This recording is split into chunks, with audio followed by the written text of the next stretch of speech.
Hi Sagar.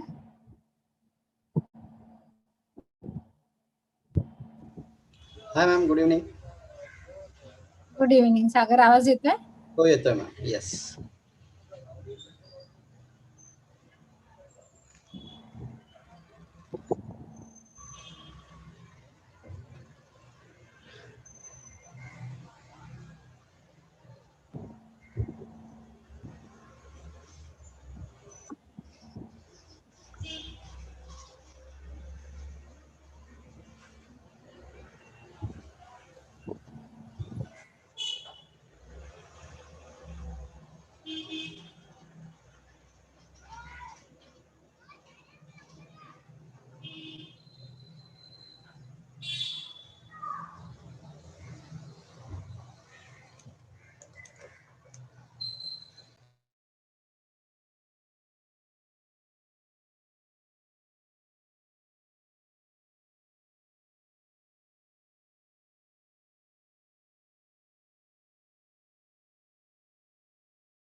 Good evening, sir. Hi, namaste. Good Hi, evening. hi. Good evening, Vaishali. Good evening, Sagar.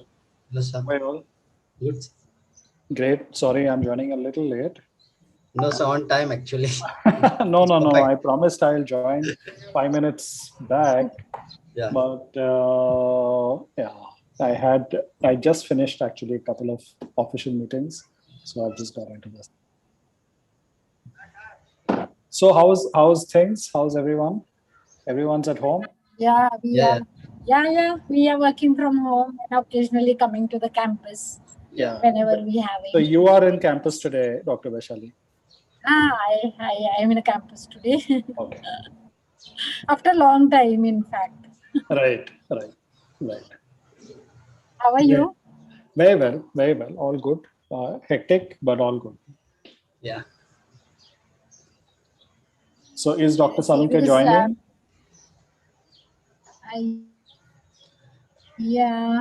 because Even he if is busy in some meeting. I just checked with his office. no sweat. No, don't worry about it. He told that he was busy with some meeting, but he will try to peep in whenever he gets time. So let's see. Sure. Yeah. No problem. So All good. actually, summer internships and all are going on, and that everything is lined up with everything. So May, June, you must be aware of everything because as an alumni, so Yes. So this is currently in some moderated mode, is it? I can see that there are 55 participants, but there are only so they can't hear us yet. so they can hear us, but they won't be visible. We are in the webinar kind of mode. Okay. So whenever you'd like me to start, whenever you think we're ready to start, Sure. let me know. I'll be more than happy to start. Sure, sir, sure.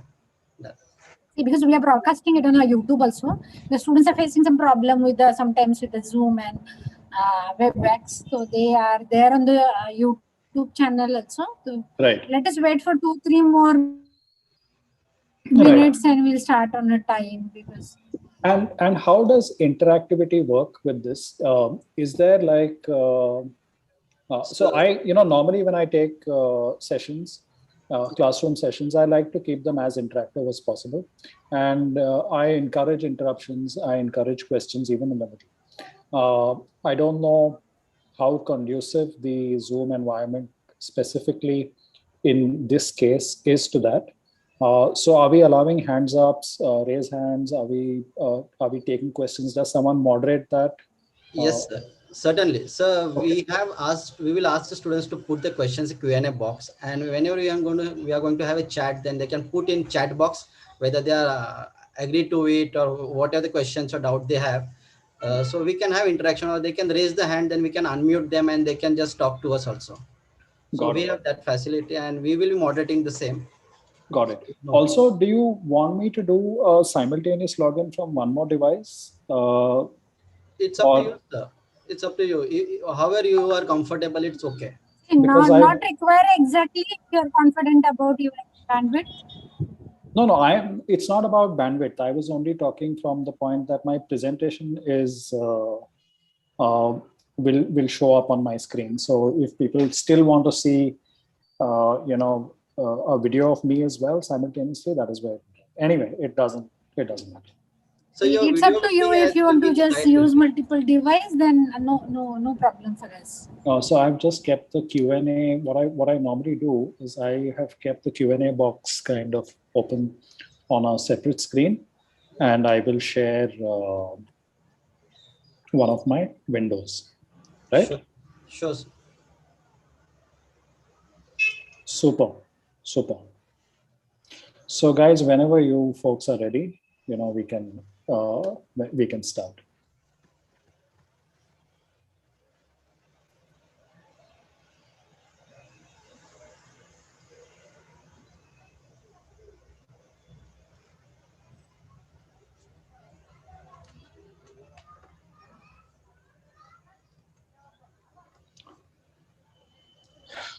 I think we have 74 people, 75. Oh, I can suddenly see the numbers going up. The students are joining.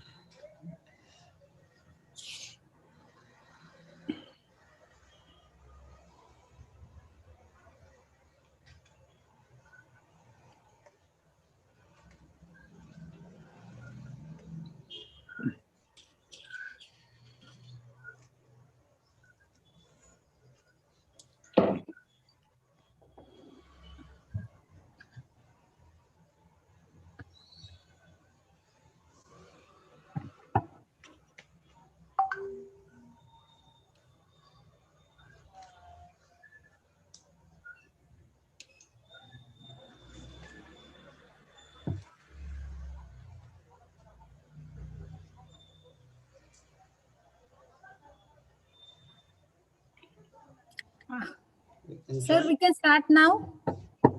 Sure. Meantime, we'll have the introduction and all the formalities. Then definitely this number will go up. Please start. Please Thank start. you so much. So, Sagar? yes, ma'am. Good evening, all. To help India achieve self-reliance, our Honorable Prime Minister announced Atmanirbhar Bharat, supporting young minds and startups. In traditional approach, the first step for startup is to create business plan, followed by pitching, creating a company and selling the product aggressively. But the lean approach focuses on getting rid of wasteful practices and developing minimum viable product as fast as possible and gets it market tested. Today, our session unveils the same concept on lean startup and minimal viable product or businesses, covering some of the questions like how an entrepreneur can begin to build lean startup, how to build minimum viable product, does a lean startup really helps you to get your product market tested at pace. So I welcome our speaker, Mr. Sanjay Nadkarni ji, our IIC team members, Dr. Vaishali Patil ma'am, Dr. Garima Sharma, Amay Vangankar, Shruti Mangakar, respected faculty, colleagues, and dear students. Before we start the session, let me introduce our esteemed speaker, Mr. Sanjay Nadkarni ji. He is a digital entrepreneur with leadership experience in e-commerce, media, and telecom. Currently, he is Chief Business Officer with Medisync Health Management Services. His specialty is in business plan, business development, e-commerce operations, and product management. Currently, he is also an active angel investor and advisor in multiple startups. He has his knack of thinking out of box and coming up with many innovative ideas. In 2010, he built a $1 million startup named Baby Oi from scratch. He also helped in launching and localizing the house brand in India by setting up the local environment and recruited the India team. Sir, we're really glad that you are going to enrich our knowledge with our wisdom. We would love to hear you from you. Before Sir begins, I will also request the students to submit the questions in Q&A box. This question will be addressed by Sir as in the meantime or at the end of the session. Over to you, Sir. Thank you. And students, if you want to ask or interact with the speaker directly, you can just raise your hand. We'll unmute yourself because Sanjay ji, he is very keen at interactive session, and that is what is his style is. So let us enjoy the session. Thank you so much. Thank you so much, Sagar and Dr. Vaishali, for the very kind introduction. I think you missed out a very big part in my introduction. That is that I'm Wellinkar alumni. I passed out from V School in the year 2000, and I love coming back to campus. For a short time, I actually taught. I taught e-commerce on campus. I'm one of the people who actually passed out from the old campus. And when the new campus started, I felt like coming back to school. So Dr. Salunke at that point in time gave me a chance to teach, and I grabbed it with both hands and I came and taught for a couple of years. So, those were some really good times. I'm still in touch with a lot of folks who were my students at that point in time. So, yeah. I relish the opportunity to interact with young minds and students. As most of you would have heard Dr. Vaishali mention, please don't hesitate to raise your hand, to put a question in the Q&A. I've kept the Q&A box open separately over here so that I can track that. There are no dumb questions. I'm sure you've heard that a million times. And when I was in B school, we used to think twice before asking questions. But I think off late, people have become more confident, and people have become, and even the profs are a little more like, more likely, not quite likely to pull you up and say, why are you asking that, right? So, yeah. Things have changed for the better. So I've prepared a short presentation that I want to kind of take you all through, keeping in mind the topic that we have, which is all about lean startups. And I'm going to share my screen to show you folks the presentation. if you feel that I haven't covered something in that, and there's more stuff that we can talk about, we should do that. The presentation itself is about maybe 15, 16 slides. And we have, I think, up to 8 p.m. Am I correct? Yes, sir. Right. So we should have a lot of time to have more of a freewheeling discussion that that I'm looking forward to, right? Yes. So, Alamke sir also joins. Welcome you, sir. Hi, Sanjay. Hi, Uday. How are you? Very Great well. to see you. Great to see you as always. You that day probably we could see each other in the retail meeting, Right. but I'm sure the time bandwidth was very less for us to exchange pleasantries. Absolutely. I hope the life is fine and you're taking care of yourself. Our life is good. We have been very lucky. All of us are safe. Some people in the family were mildly sick, but just very mild symptoms. And, we were able to get over it, and it's unfortunately been very difficult times. I do now work for a company that manages hospitals, and so we've actually seen some really distressing conditions through which a lot of people have been through. Luckily, most people have survived, and as an organization, we were able to cope with it. So, yeah. Really nice, but I'm glad that you are here. In fact, that day Amol also remembered you. Amol Vedak was with me. We're chatting. So the kind of batch point of view, but nice. So sorry, I don't want to kind of stop you right now here, and maybe I think students are looking forward to enjoy your session. But I had always fond memories with you in India and with our MIT. Absolutely. We're together. That's nice. But I'm sure the students will have a great session. And thanks, the team, Sagar, Vaishali, Garima, Ameya. Thank you very much. And I'm sure students will enjoy the session. Thanks, Sanjay. Please go. Thanks so much, Dr. Sanjay. Thank you, sir. Bye-bye. Thank you. Right. So I'm going to share my screen now, and hopefully that means that you guys can see.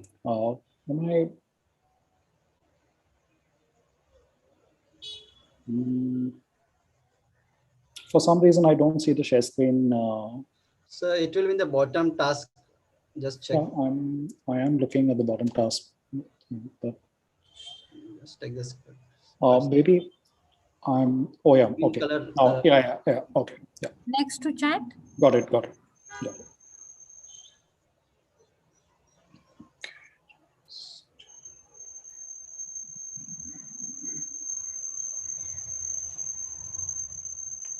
Okay.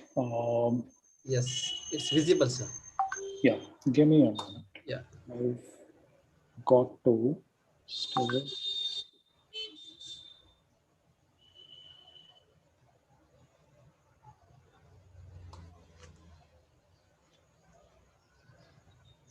Right. So I'm calling the presentation Starting Lean. Simple name for a simple presentation, hopefully. And here we go. Yeah. Hope everyone can see me and hear me. Just doing a final check before I start. Yeah. Yes, we can see, sir. Okay.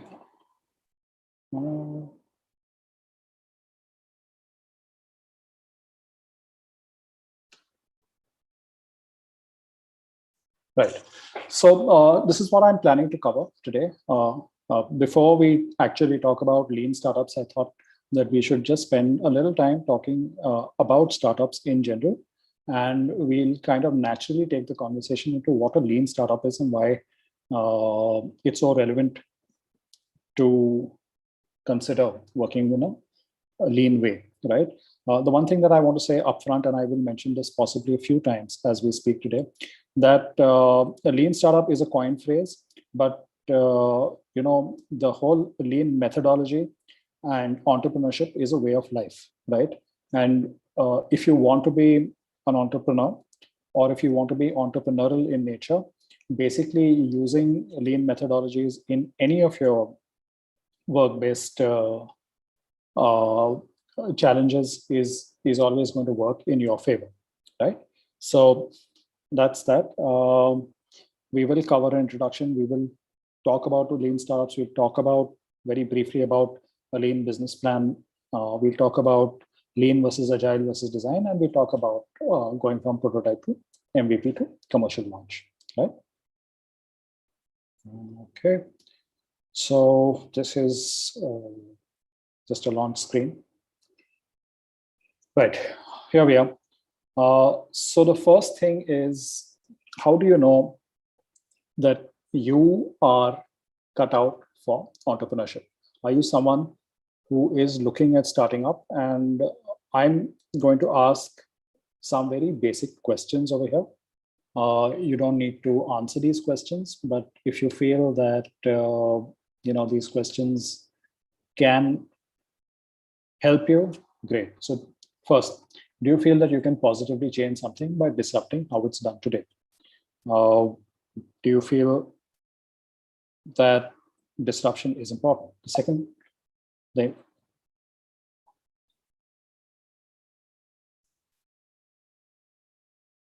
or do you believe in making changes to how things are in small increments so that the outcomes get better and better over time? So it's like, like they say, wine takes time to age. So similarly, you believe in actually making small improvements and small changes to get to better outcomes, right? Are you someone who actually operates well, or you find that you're at your best in an ambiguous, undefined situation? Or are you someone who likes to work within defined goals, processes? You feel that boundaries are reassuring, and you like to work within a measured environment. So you like to see measurements.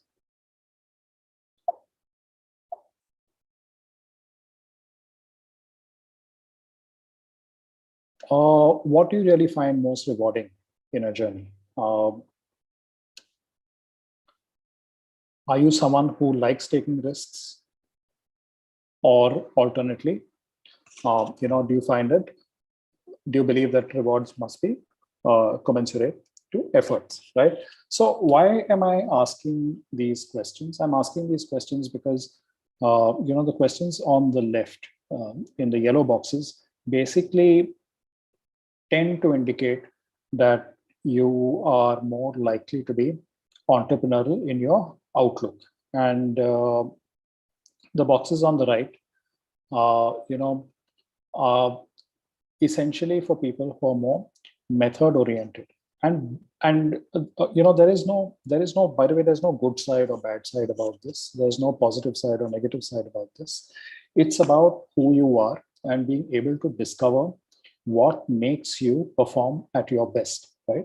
So if you feel that you're the type of person who can change stuff by disruption, who sees how things are and feels that they're broken, and you need to make a change, but a change through disruption. So that means actually steamrolling what exists right now. If you like ambiguity, if you like undefined situations, if you like that whole thought of actually getting in and doing something that you have never done before, and you really enjoy the process of working through this type of environment, you're going to thrive in an entrepreneurial environment. On the other hand, there are large organizations that need people who are good with processes, who are good with understanding what is acceptable, what is not acceptable, who have fair expectations in terms of how they need to be rewarded for their output, and so on and so forth, right?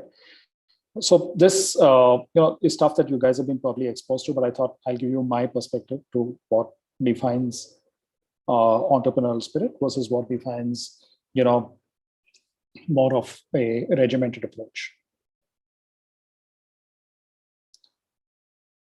So the one thing that I think possibly all of you all know is that we had about 41,000 companies starting up in 2020 in India, right? And while entrepreneurship is great, only 10% of these companies will actually make it to a stage where they would have survived about 3 years, right? So most startups don't quite survive. And this is something that if you are planning to be an entrepreneur, something that you should be cognizant about, right? Moving on. So how do you go about starting out, right? So the first thing is you need to put your mind to it. If you are very entrepreneurial in nature, you have to understand entrepreneurship is either an opportunity or a series of opportunities. And like I said, I will keep mentioning this. Entrepreneurship is a lifestyle that you've chosen to embrace, right?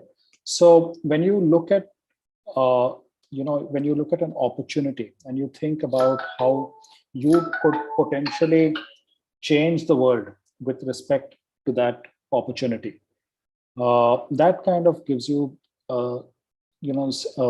is like a starting point, if I may say so, and it gives you and creates an opportunity for yourself. Now, even if you're not looking at starting up, and even if you're within an organization and working to improve things within an organization, basically ideas that come to your mind that actually give you an opportunity to do things differently, to improve the status quo, are key to that light bulb moment, if I may call it.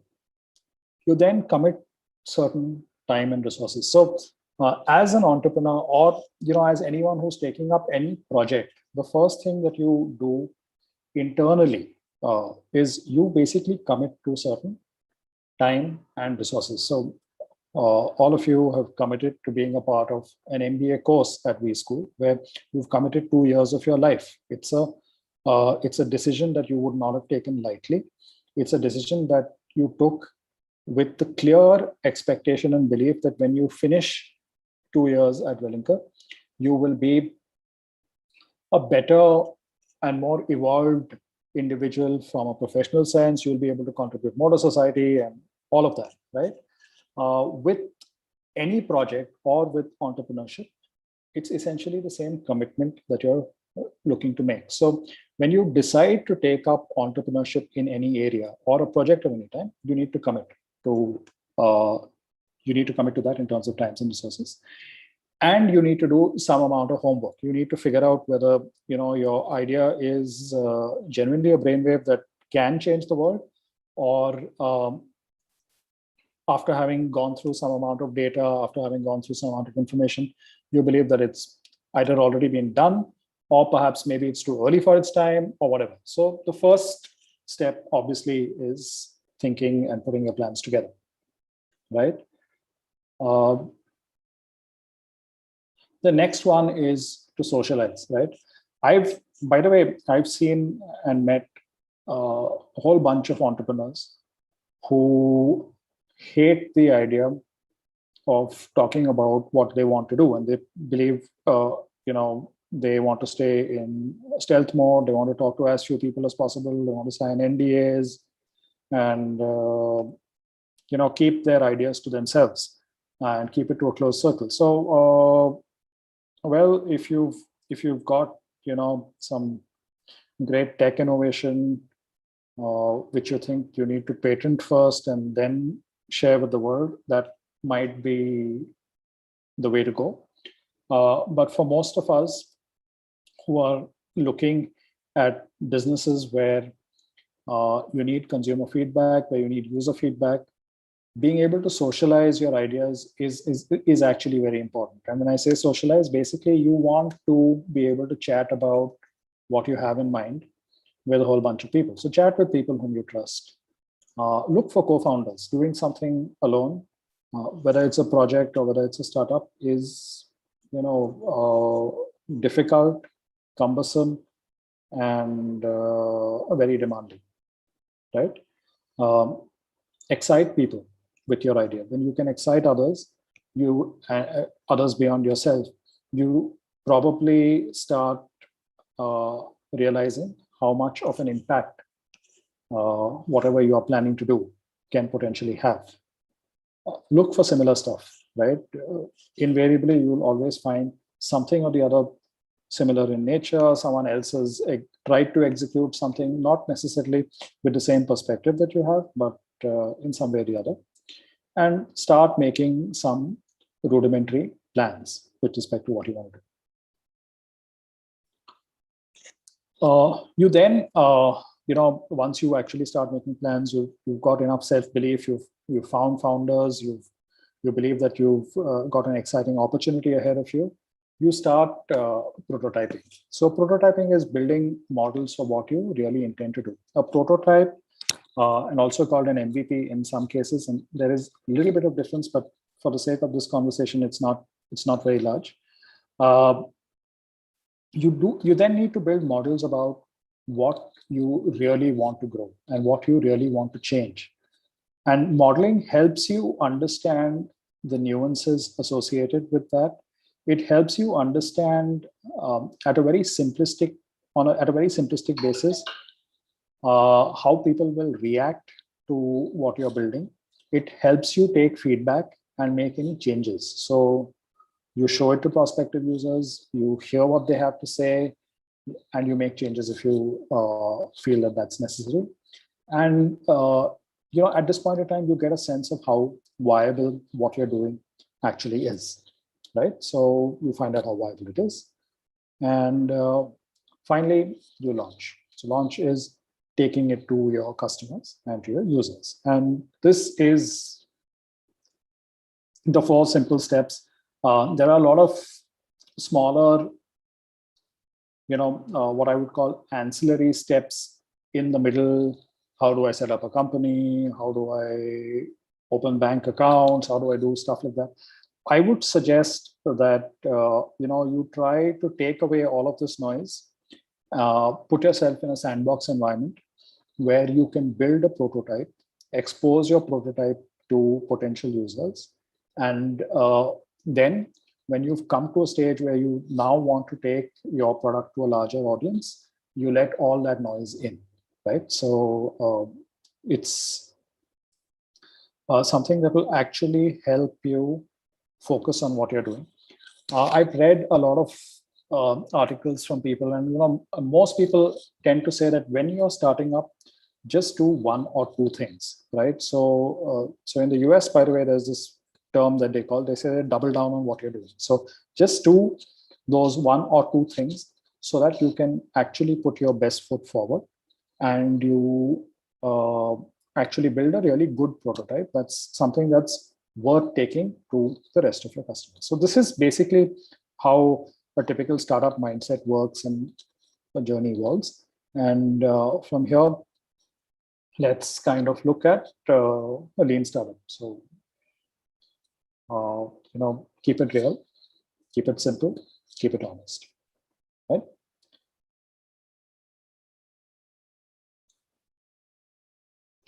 What are the biggest challenges that entrepreneurs face?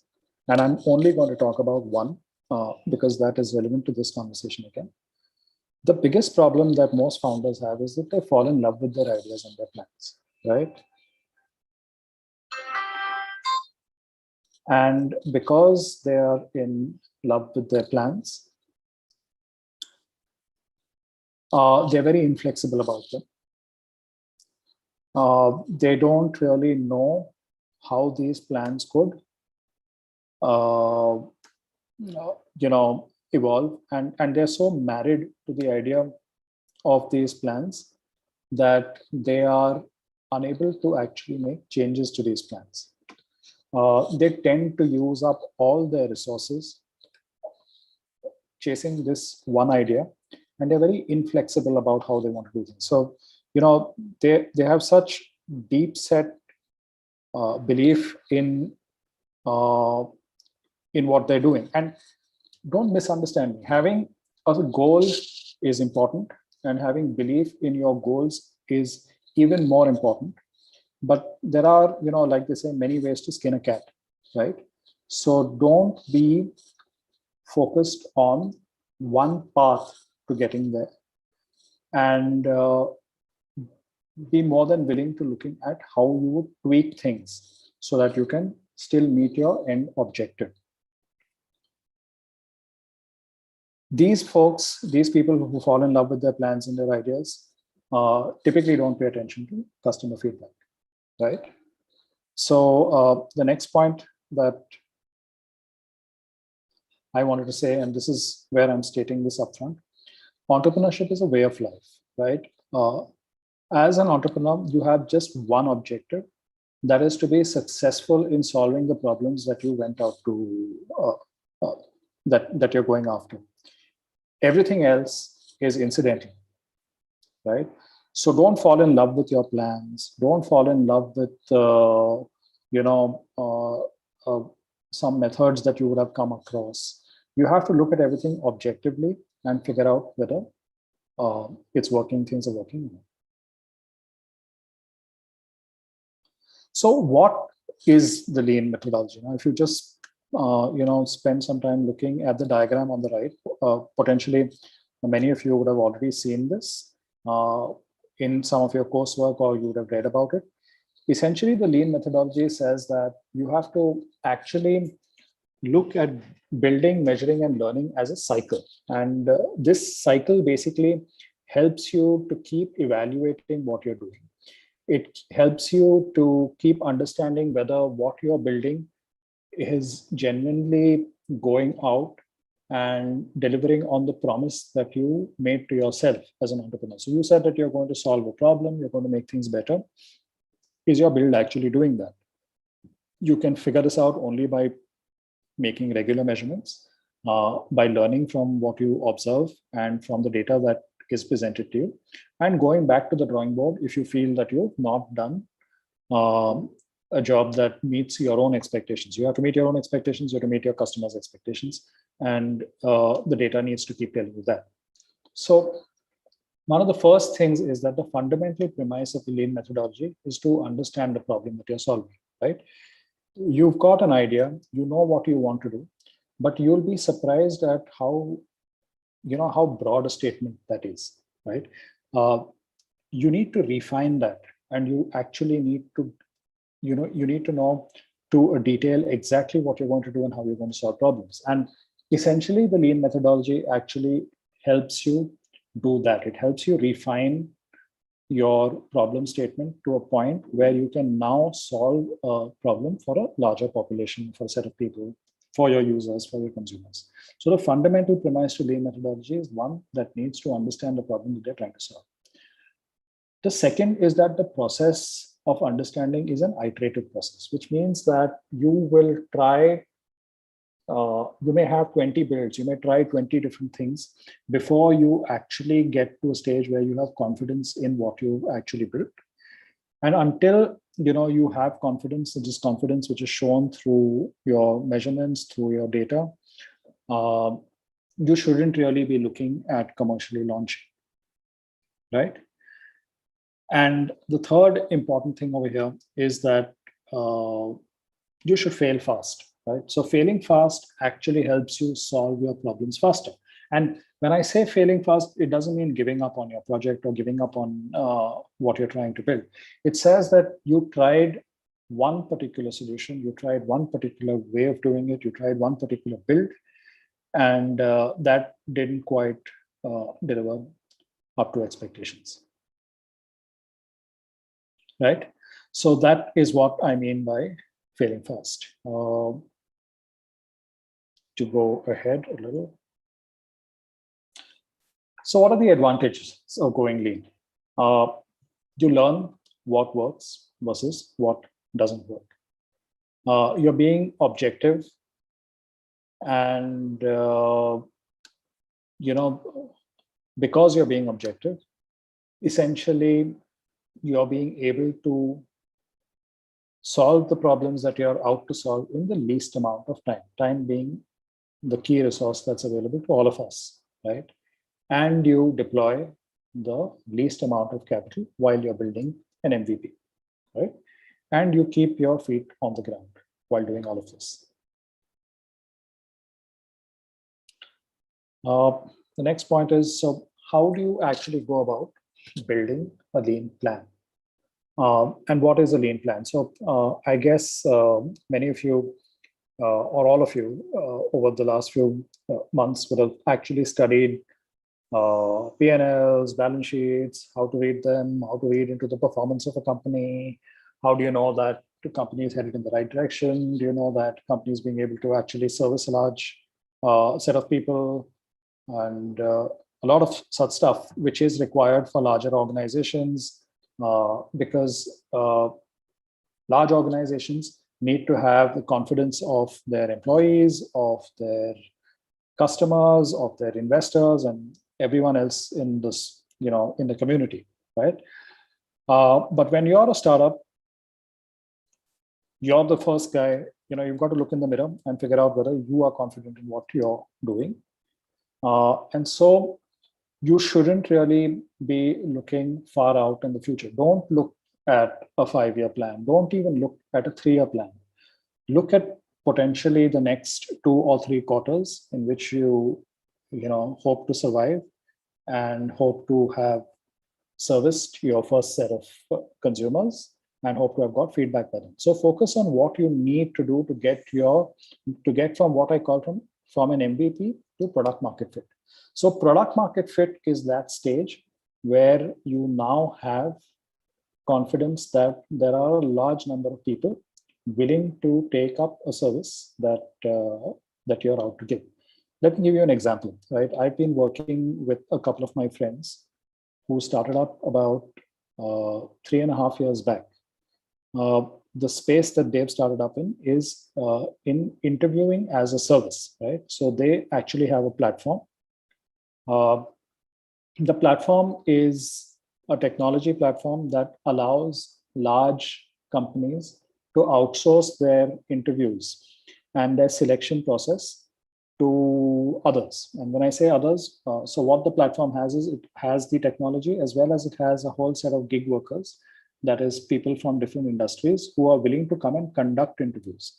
So the platform first checks on their what I would call suitability to conduct interviews and their expertise in their domains, and subsequently empanels them as interviewers. Large companies like IBM and Microsoft and Wipro that need to actually hire thousands of people per year actually don't have the bandwidth to be able to conduct those interviews efficiently and on time. And that was the premise that brought my friends to saying that, why don't we build this particular platform? So they went about doing this.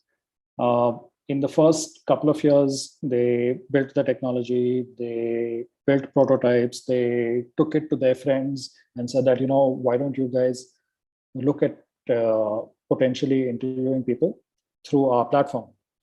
And a lot of people made all the right noises saying that, yeah, sounds like a good idea. There were 2 or 3 potential competitors who were doing more or less the same thing.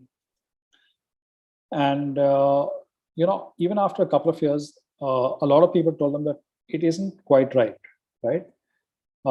Then, we've had this situation where people were all working from home because of the pandemic. And essentially, to start with, we felt that people were actually getting laid off. So question of interviewing was, pretty much not there in their minds. But surprisingly, come July, August last year, a lot of organizations suddenly started recruiting very heavily because they were, they were engulfed with projects that they had to do. And the traditional method of interviewing and recruiting just stopped working. So, suddenly from a stage where they were doing maybe 200, 300 interviews per week, they started doing a few thousand interviews per week. Right. So they also made some changes to their products, which was after taking product feedback and stuff like that. And that kind of brought them to a stage where they now felt that they had product market fit. And it made sense to go and talk about this product to 10 new customers. and then talking to 10 new customers got them that much more business. And the point is that the journey from MVP to product market fit is at times a tedious journey. It takes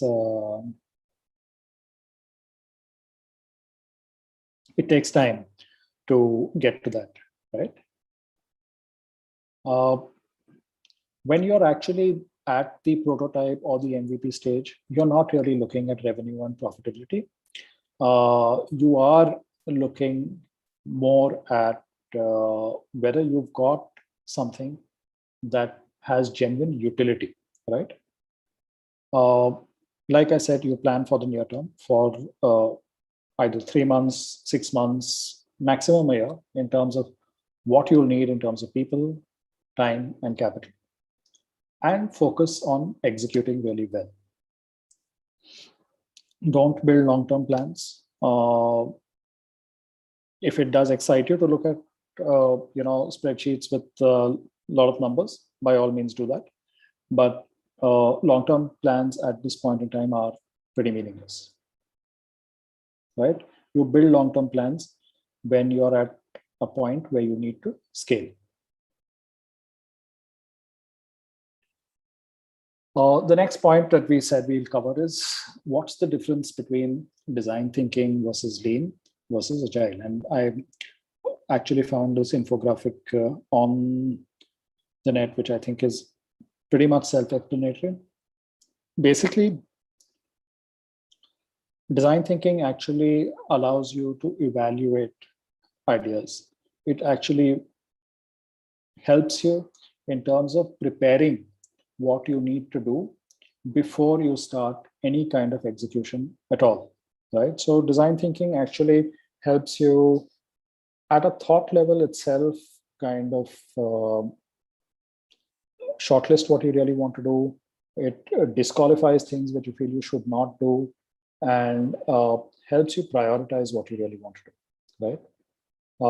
The second phase is where you then take that design thinking, you take your hypothesis and move on to execution. And that's when you're in your lean startup phase, where you keep iterating, you keep doing things till you get to a point where you feel that you now have a product that's worth taking out to a larger audience and launching it in a bigger way, right?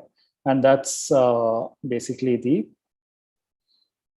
lean startup phase. And then once you've got into what I would call a regular production mode, execution mode, you then move into what is very popularly known as the agile methodology. So the agile methodology is where you don't necessarily wait for,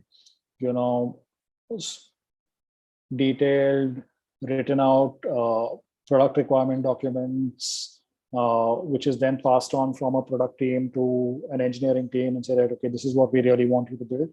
You start doing the build process along with defining what the product looks like, and again make changes along the fly. So you plan what your outputs are going to be like, what backlogs you have, how much incremental work you can do, and stuff like that, right? Any questions till now? I haven't seen anything on either the Q&A box or the chat box. No? So the question means like how a person can go for agile, means can you just brief much more on between agile and lean startup? Because students must be clarified about design thinking, but lean startup and agile might be, if you can just more emphasize on it. Yeah, so agile is basically a method that can be adopted even when you're in production mode. So effectively, like I said, the lean startup is the lean startup mode, or the lean startup philosophy is all about finding the right product that you want to build, right? And the right product is not the perfect product, in the sense that it will still have a lot of gaps. Just one moment, I need to take a call. I'm just going to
Sorry about that, work emergency. So yeah, so Sagar, like I was saying, basically the difference between,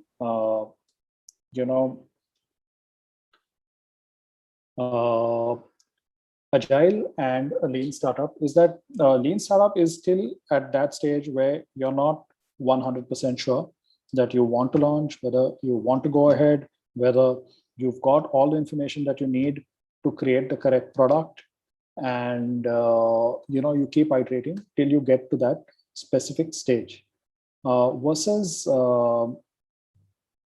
agile is a work methodology. So now that you actually post you go through the lean startup phase and you've decided that you now want to launch this product, you have a fair idea about what are the attributes of that specific product that you need to build, and you've also got a list of priorities in terms of what you want to roll out.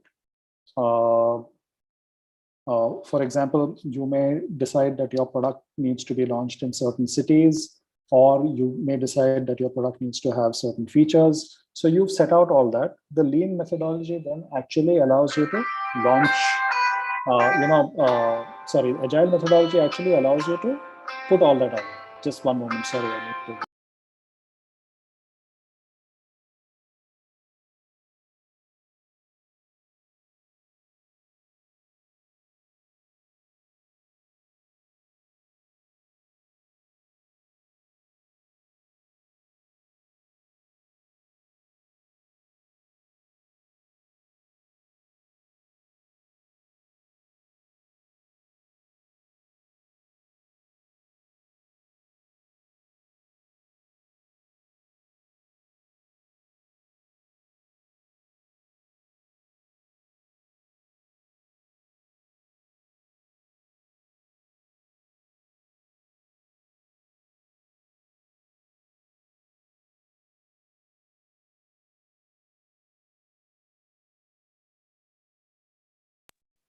Sorry.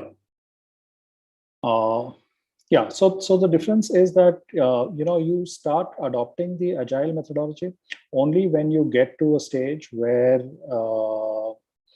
you now know what you want to build. You have certain sprints, and those sprints will take you either from feature to feature or location to location, stuff that you need to do to make incremental improvements and achieve the product that you want. So you adopt agile post lean, right? And I hope that's that kind of helps. I'm seeing that there is a question over here. Can you share some of the hard choices that you made to get to where you were in the entrepreneurship journey? Well, we actually, you make a lot of decisions on a daily basis, in the sense that as an entrepreneur, you're basically given a whole set of choices. Every day, you need to make decisions, and you've got to figure out how you take them. So let me kind of think about something that's worth sharing. Okay, so the first one, and I remember this very clearly, is that while we went out and started building our organization, we were looking at bringing on a tech co-founder, someone who would help us build our site, help us build the engineering piece, and build our resources. And we were, very comfortable with one of my friends who was helping us and who did serve as an advisor, and took helped us with a lot of critical decisions. And we then came to a point whether we had to figure out whether he would actually come on board as a co-founder, and whether he would actually be able to build what was expected out of him.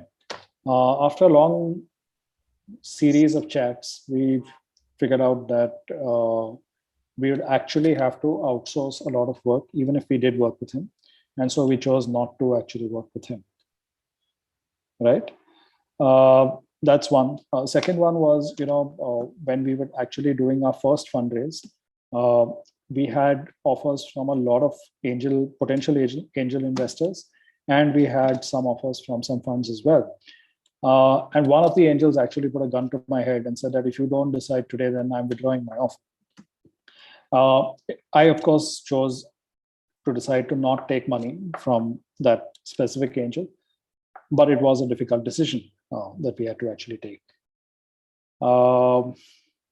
There is a question from Dr. Garima about what are the telltale signs indicating the need to pivot, right? So, very good question, right? So, basically, like one of the first things that I said is that entrepreneurs actually fall in love with their own ideas, right? And they go out and build a product and they see some amount of customer adoption. Now, if the customer adoption is not up to expectation, and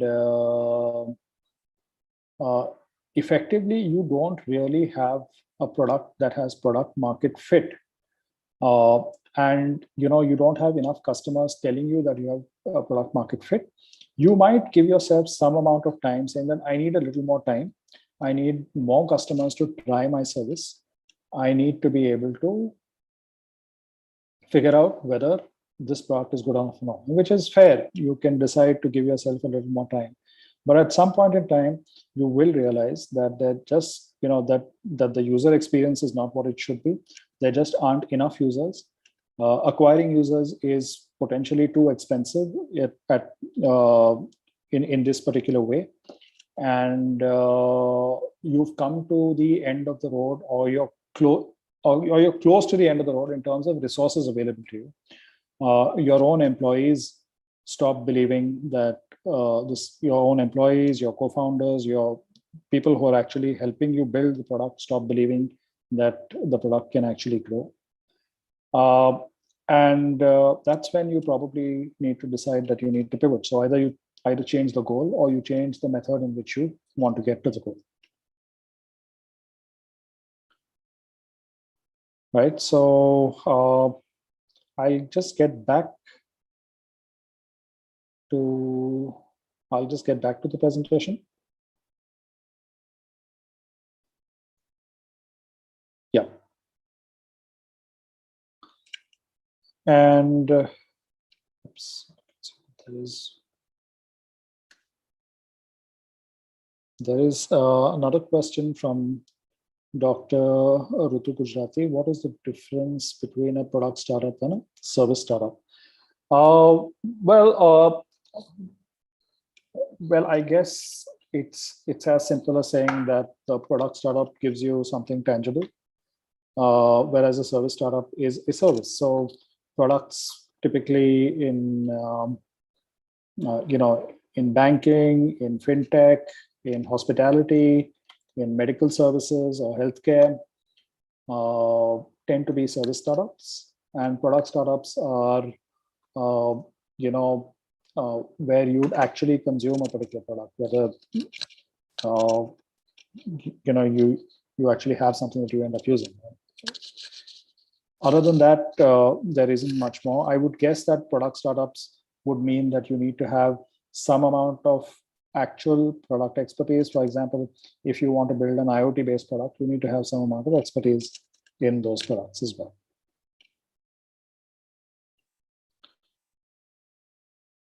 Right. Any other questions on design versus lean versus agile? Not yet, sir. We have clarified pretty much. Right. Yeah. Thank you, sir. Right. The next slide is basically how do you know, and basically I think we also had a question about this. How do you know that you should go from, okay, there's just one more question that's come from anonymous attendee. Wow.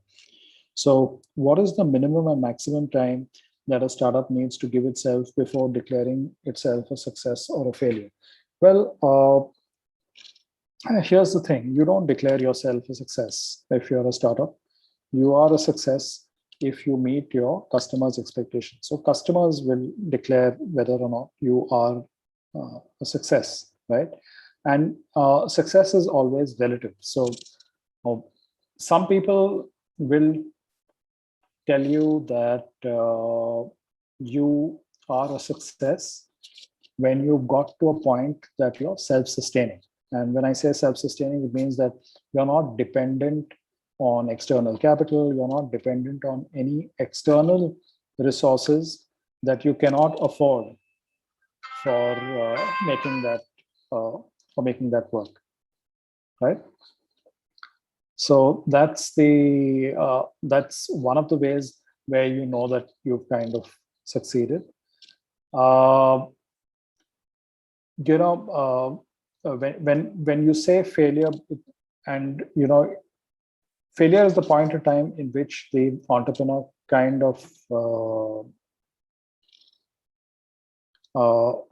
has come to a stage where he or she feels that I don't really want to spend more time doing this, and I'm going to do something else, right? And that's basically the point at which you give up. Sometimes you'll give up because you just don't have enough resources to be able to manage, and sometimes you will give up because you feel that you've put in your best effort and there are no takers for what you're doing. Sometimes you just have other personal priorities that you have to deal with, right? Coming back to the presentation. Yeah, so MVP, proto to MVP to commercial launch. You're ready for commercial launch when you have enough confidence that your product will be largely adopted by your target audience. You've been able to create similar confidence in the ecosystem. That is, your team believes in you, your investors believe in you, your suppliers believe in you, and your customers believe in you, right? If not, you've just got to keep iterating with prototypes, with MVPs, till you get to a point where you have product market fit. While you are prototyping, while you're building, be very transparent about what your goals are, what your expectations are, and don't set unrealistic expectations from yourself or from your product, right? Keep monitoring data, keep looking out for any breakout trends that will positively reinforce that you're on the right path. And if you don't get to that, keep trying again, right? And if you feel that you come to the end of the road with one particular opportunity, look for the next opportunity. Right, so that's all that I had in the presentation, and I think we've got about another half an hour. So why don't we keep this open for any questions or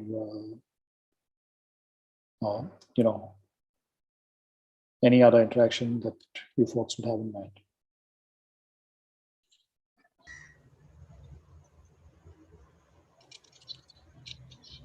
Sir, I have a question. When it comes to a product startup, the MVP is tangible, it's visible. But when it comes to a service startup, what is an equivalent of MVP there? So, do you have any examples for a service startup that you have in mind, so that we can just kind of break it down into what could be the endpoint? So the Slag is also one of the example of service startup. Means it is a product on website, but they are providing service kind of thing only. If I'm not wrong. Are you talking about Slack? Yeah, Slack. Okay. Yes. So for Slack, the first community of users that they would have built is like a goal in itself, right? And they would potentially have started using Slack internally for their own communications before they would have gone out and then released it to a limited set of users in an alpha mode or in a beta mode, and then subsequently they would have gone out with a public release with pricing plans where they would have expected people to have gone out and bought the product from them. Right. Right. Right? Yes. So let me give you a slightly abstract example. Let's say that you're starting an online broking company, right? A stock broking company. Yeah. How would you go about doing something like that? In India, to be a stockbroker, you need to have an NBFC license. So that's one of the first things that you'll have to go out and start doing. But why it takes a year to get an NBFC license. So while you're doing that, you would simultaneously look at building, a whole set of networking contacts for working within that industry, for building a technology platform if you decided to be an online broking service, for building expertise in fraud management, for building your connections with depository participants, with banks, with all these people, right? And your MVP in this case may be simply a platform that allows you to sell mutual funds. So you just become like a mutual fund distribution partner to start with, and you associate with, say, any one fund, and you start selling their funds. And in that, maybe you can see whether you're actually offering value to your customers. There are tens of thousands of mutual fund distributors, and there are today many online companies. So you may not find, you may not find that to be something that is taken up by a lot of people. And so you may choose to pivot and say that, instead of selling mutual funds now, let me pivot and let me start actually creating content about how one should invest their savings. And so you will then start getting followers where people will say that, I like what Garima says, and I believe that her investment philosophy is very sound, and I will potentially invest my money based on her advice, right? And so you start getting a large number of followers, and then from an advisor, you also become an investment partner, where you say that this is my investment philosophy, and these 2 or 3 funds will give you returns which are based on the same philosophy. So you could potentially use my platform to invest in these funds. The next thing is you become a full service broker, you build your own model portfolios, stuff like that, right? So it's a step-by-step journey. And these are all services that you're offering. And at each point in time, there is a tangible service that you're offering, right? So whether it was becoming a fund broker, whether it was becoming an advisor to potential clients and hence creating content for users, or whether it is then becoming a full service platform and offering services. So when you are out to go out and actually, like I said, change the world or improve a service, you will set these milestones. You will know at what point in time you are delivering a service or delivering a product to your end customer. So just want to add one more question related to it. Means during our MVP, or means taking the same example of broking firm. So can we do the digital marketing with respect to awareness, creating the awareness kind of thing, not launching about the product, but creating awareness about your service, what will be going ahead or something? Because people must be aware that you should get the contacts also. No? If you're going for broking firm, you must get some portfolios and all. In your inner circle only, not to the public, but here's the thing. So if you expect your users to come from your inner circle, and from people whom you know, then you really don't need to do any kind of digital marketing, right? Digital marketing, you have to understand, is very expensive, and it's very habit forming. So in the sense that if you have got used to acquiring your customers through digital marketing, and you believe that that is the only way to acquire customers, then you will always use digital marketing to acquire customers. And it's a very expensive route to acquire customers, right? So you probably find that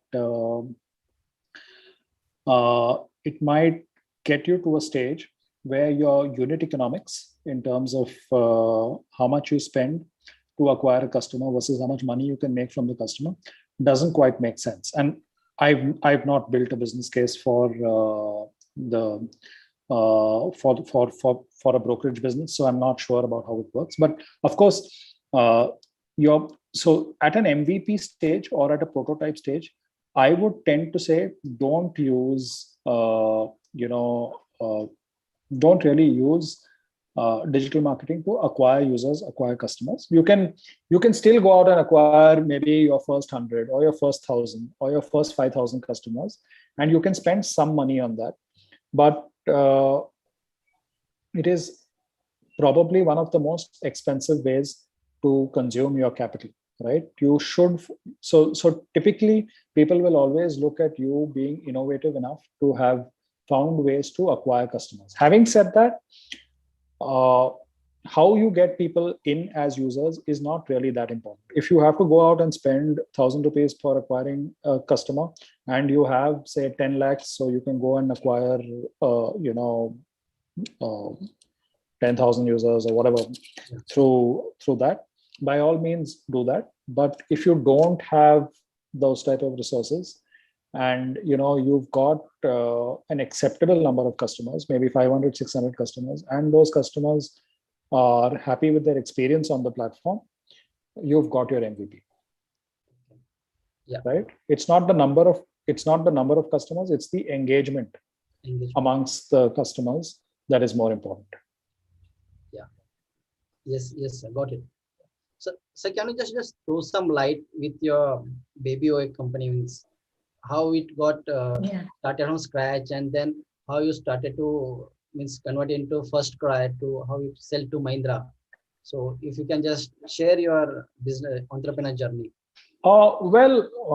We started Baby OA because at that point in time, Arunima and I were living in Noida, in a place which was grossly underserviced, in the sense that even if I had to go and buy a pack of diapers for my son, I had to go nearly some 7 or 8 kilometers away, right? And I basically lived most of my life in Bombay. In Bombay, everything is available, at a stone's throw, right? So I realized that there's a huge consumer base across India which doesn't have access to products. We then started researching whether people were using the internet to look for products. And we found a huge base of parents who would have been delighted to start buying products online. So with that as the background data, we then approached certain agencies. At that point in time, there was a parenting platform called Baby Center, which is now owned, and even at that point in time was owned by Johnson & Johnson. But Baby Center was a US-based startup. It was someone who had worked for Yahoo for a very long time, and then left Yahoo and then started basically a platform for the mother and child industry. We approached them to look at what type of traffic they had from India, and whether their India users would potentially be interested in buying online. And we did a research project with them, which also again gave us very positive data. So we had positive data from search trends. We had positive data from partner like Baby Center. And that gave us the confidence to go and sort of build the first iteration.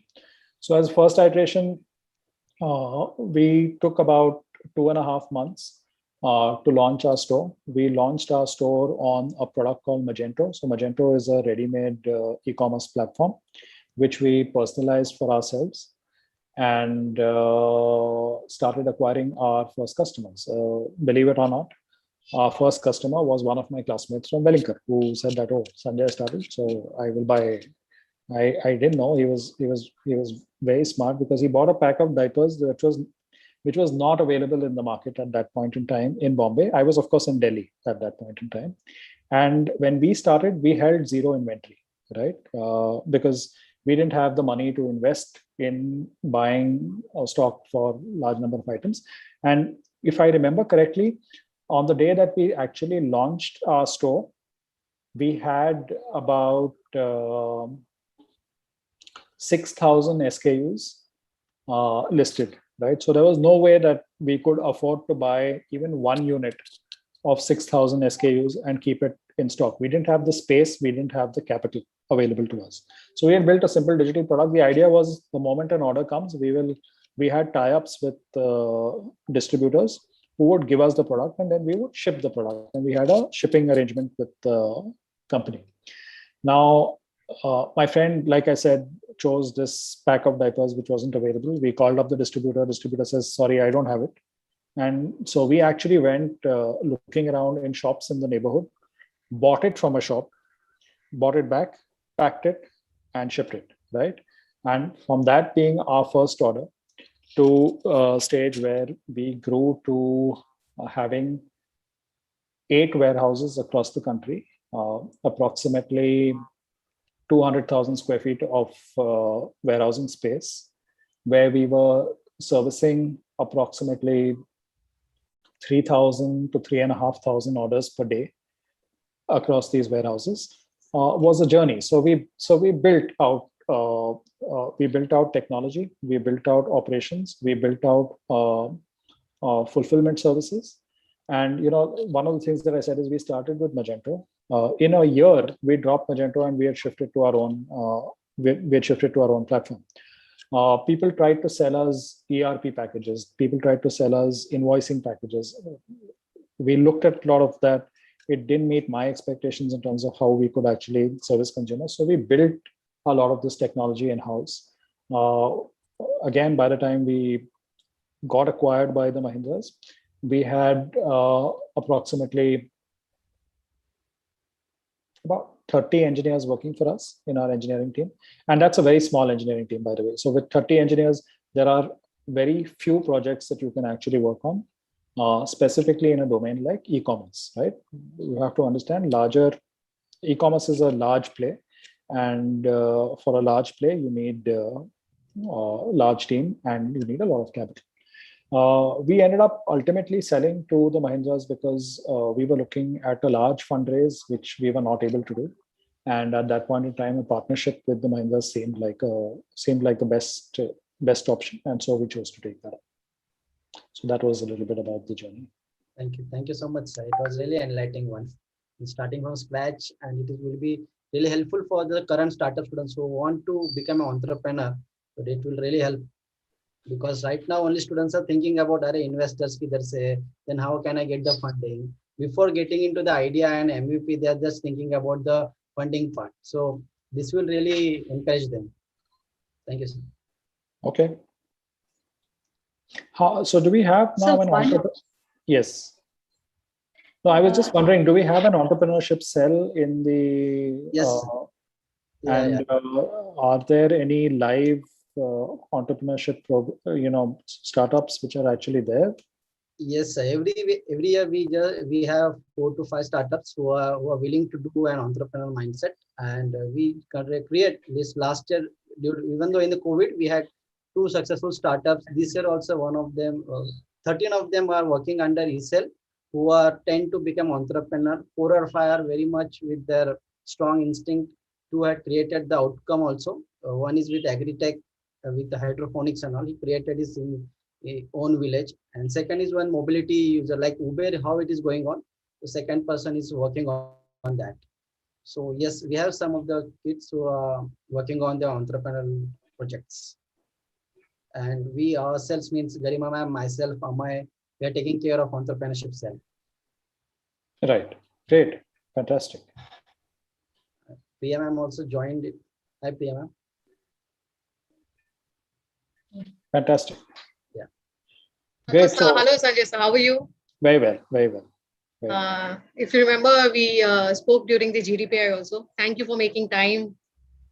Yes. And yes. Thank you for sparing time to speak to our students. It's really been a motivational lecture. And we look forward to associate furthermore initiatives, furthermore opportunities with you, sir. Absolutely. In fact, if there are any interesting individual projects where you think I can help, more than happy to get involved and spend some time with students. Sure. We look forward to having you on campus, sir, personally. And yes, I'm also looking forward to that. Yeah, next year when we have a new batch coming in, new students, I hope the campus is functional completely, and we would want you to be on the panel, speaking to the entire batch not only to the students who are looking forward to be an entrepreneur, but I'm sure you're an inspiration for all. So we will certainly look forward to having you to speak to the entire batch. Thank you. I'd love to do that. And any way in which I can help, it'll be my honor to do that. Thank you, sir. Thank you so much. Sure, sir. Garima ma'am, So one question which our students have is, how does management education help, an entrepreneur in their journey? It's a very good question. So the reality is, and I'm again coming back to a point that I made very early on, entrepreneurship is a journey, right? There are people who can start this journey at a very early stage in life. And those people are blessed because they don't need education of any format, right? They can, in fact, for them, the education is a burden and they just don't need it. And they are in a position to teach the rest of us a lot about life, improve our lives. And they are the people who possibly made the biggest impact, right?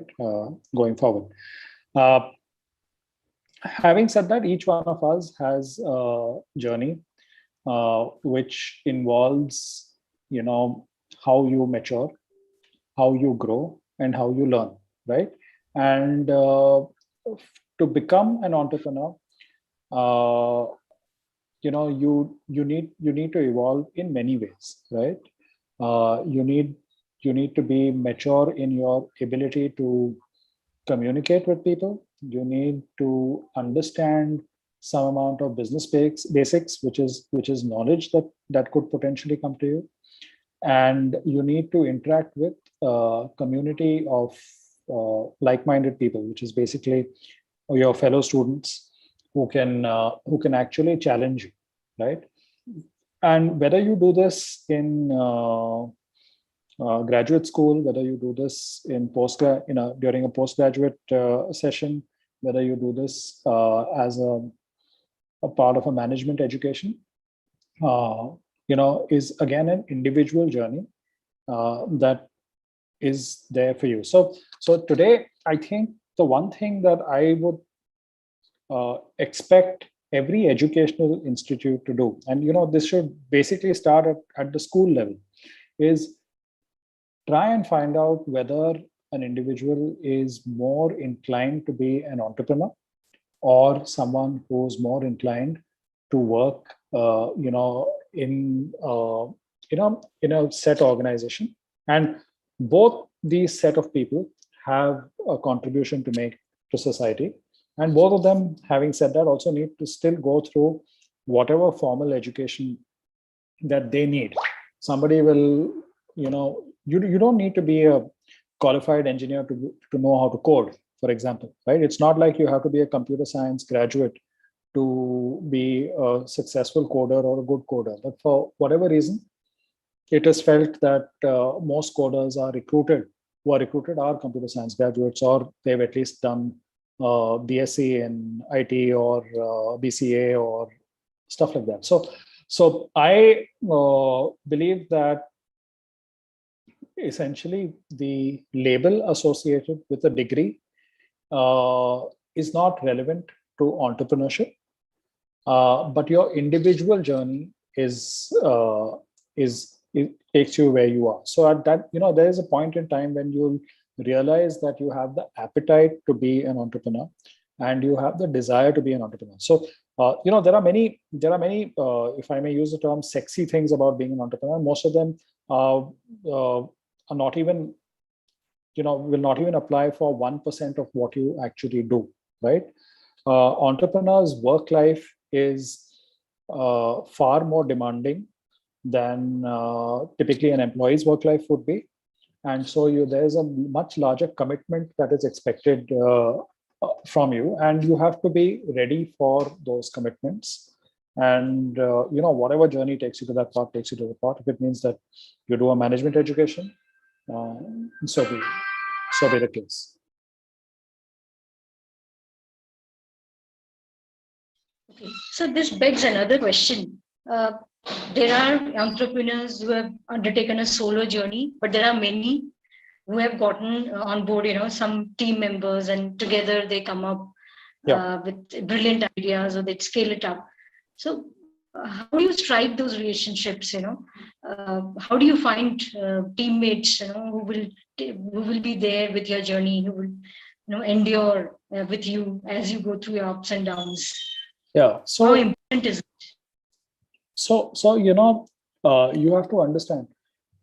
Basically, the community of people whom you work with actually needs to be able to support you 100% when you're an entrepreneur. When you have a small team, a small organization, in a space where you're trying to prove that something can exist. See, let me put it this way.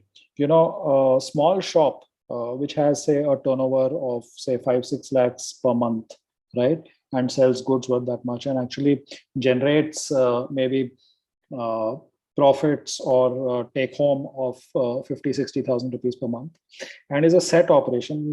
That I have to buy this from here, and these are my customers. They will walk in at so and so time, and as long as I treat them fairly, I will do this particular business, right? That it doesn't, no innovation required, nothing new that's happening, right? You can have 1, 2, 3 salespeople working for you. They can do their job. They don't have to be innovative. They don't have to be,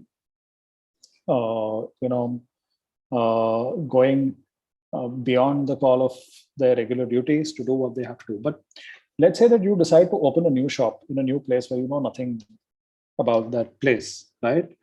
You then need to make sure that the people who work for you are completely committed to you, right? And so you then, as an entrepreneur, need to kind of look inwardly and figure out what type of a person you are. Some people like to be, at the center of their organization. So they like to take all the decisions themselves. They like to believe that any initiative that needs to be taken needs to be an outcome of something that they have started, and they effectively run a very autocratic organization, right? Versus there are other people who are much more flexible, and they believe that I have a certain set of competencies which complements a certain set of competencies that someone else has, and which is again possibly complemented by a set of competencies that someone else, skills that someone else has. See, when you want to grow a larger organization, what a founder will very quickly realize is that he or she will not end up doing most of the things himself or herself. Somebody else will actually do the work, right? And the entrepreneur needs to provide guidance, right? So you could be an autocratic founder, and you could decide that this is my way of doing things. You don't have to be a micromanager, but you have to still say that if you don't do things my way, then there's no place for you in my organization, and so this is the way to do things. Or versus you could be a more involved team player, where you say that I've hired you, I believe you're the expert, so you decide how this thing gets done. If I believe that that's the right way, you have the organization's blessing. So these are two different styles, and there are very successful companies with both types of leadership styles, right? So as an entrepreneur, you have to figure out what your leadership style is, and once you figured out your leadership DNA, you basically should look to hire or look to associate yourself with like-minded folks, right? That's what sets organization culture, and organizations with well-defined culture, whatever it may be, are the ones that succeed. Organizations where the culture is not well-defined, where there is ambiguity, where people don't know what is expected of them, they don't know what to do, they feel that they don't have the confidence of the founders, they feel that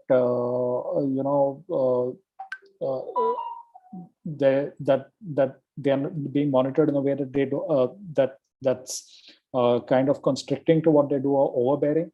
That doesn't work, right? So those are the wrong people in the wrong company. There are some people who love to be told that when I come here, I need to be told to do this, right? I need to be told what I need to do today. I do it. I'm capable of doing it. I'll do that task and move on to the next task, but with guidance. And there are some people who like to work on their own, be told at a higher level, this is what is expected out of you, and be given guidance and mentoring at certain points in time. So there are different styles, and there is no one successful formula for this. What is important is understanding as an entrepreneur who you are, what is the type of work patterns that suit you best, and building an organization that reflects that. Right. So again, another question, related question would be, when do you start socializing? Once your MVP is in place, or when you're building on that, what would be a good time in your opinion? I know again, there won't be any success. No, so if you're talking about to socialize from what you saw on my slides, basically the moment you have an idea, you should socialize. You should you should start talking about your idea with people whom you trust, with people whose inputs you value, right? Because entrepreneurs come up with a lot of ideas, and some of them could be to do something new. Some of them could just be to do something differently in terms of how it's being done, right? You have a process within your organization, and suddenly you get a brainwave saying, hey, we can do this better. That is also in its own way entrepreneurship. You're changing things, you're making things better. And so even if you're working within an organization, you will come up with these ideas, and you will want to implement them. And so the best way to do what I would call a dipstick sanity check is to talk to people whose inputs you value, and to do that as soon as possible, right? Right. Yes, sir. Yeah. Thank you, sir. Thank you. I guess you answered many questions, and most students must have cleared the concepts very well. Garima, thank you. So it's time now for us to, present a vote of thanks to our esteemed speaker. Thank you so much, sir, for making time available from your busy schedule and speaking, from your heart on your entrepreneurial journey. At the same time, also shedding light on lean startup, which is a new construct in the field of entrepreneurship. Sir, you really demystified this lean versus agile startup, and we are grateful for that to you. And we look forward to more engagements with you in future as well. Thank you so much. Thanks again, and thanks for your brilliant session. It kept us glued throughout. Thank you so much, sir. Yeah, thank you for your feedback. No, thanks all of you for your feedback. If there is any, if there is any negative feedback about the topics that we covered, or about how I did present, please feel free to send them my way. I'm happy to figure out how I can improve the next time. And great again to meet with students from V School. It would have been even better if I could have seen your faces and seen the response, but I hope that these sessions actually help you. I know that there's a lot of fatigue there's a lot of screen time fatigue, right? I think maybe about 6-7 years back, people were dying to get more screen time. But in this last 2 years, you started hating the screen to some extent. So this basically, I remember leaving college as a student at 8 p.m. very often, because we had classes at that time. At times we had guest lectures, and at times we had all of that, and hope that all of us can be back on campus soon. yes, right? And thanks once more for having me. Thank you, sir. Thank you so much. Thank you, sir. Thank you so much. And definitely we'll be in touch with you for all these, upcoming, lectures or any assignment. Super. Thank you. Thanks. Thank you. Yeah. All the best, folks. Thank you. Thank you so much. Bye. It's time for a screenshot. So I would request each one of you to switch on your camera. Yeah. Sorry, ma'am, I am in my vehicle. I am traveling back to my place. No problem. Thank you so much. Thank you so much. Thank you.